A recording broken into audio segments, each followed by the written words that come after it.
ஒவ்வொரு பொண்ணுமே தன் கணவன்கிட்ட அதிகமா எதிர்பார்க்குற விஷயம் காதல்ன்னு சொல்லிட்டு எல்லாம் நெனச்சிருப்பீங்க. ஆனா, அதையும் தாண்டி ஒவ்வொரு பெண்ணும் எதிர்பார்க்குற ஒரு விஷயம் என்னன்னா, சுயமரியாதை, மதிப்பு தான். அவனால் நான் ரசிக்கப்படுகிறேன் என்பதை விட, அவனால் நான் மதிக்கப்படுகிறேன் என்பதே எனக்கு அழகு. ஒவ்வொரு பெண்ணுக்கும் பேரழகே அந்த மரியாதை தான், சுயமரியாதை தான்.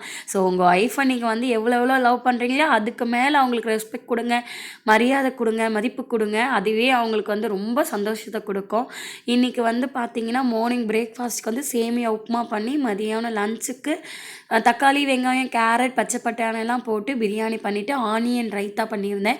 மொச்சையில் வந்து மசாலா சுண்டல் மாதிரி பண்ணி ஹஸ்பண்டுக்கும் அமிதீஷுக்கும் ஸ்நாக்ஸ் கொடுத்துருந்தேன். காத்தால கொஞ்சம் பழைய சாதம் வந்து நான் சாப்பிட்டுக்கிட்டேன் பிரேக்ஃபாஸ்ட்டாக. அமிதீஷ்க்கு பிளாக் கிரேப்ஸ், பாதாம் வச்சு, சுண்டல் வச்சு அவனுடைய ஸ்நாக்ஸ் முடிச்சாச்சு. சப்ஜா சால்ட் போட்ட லெமன் ஜூஸ் கொடுத்துட்டு ஹஸ்பண்டுக்கு வந்து கருப்பு உளுந்தங்கஞ்சி இல்லை மார்னிங் பிரேக்ஃபாஸ்ட் பண்ணி கொடுத்தாச்சு. Lunch over. டாட்டா.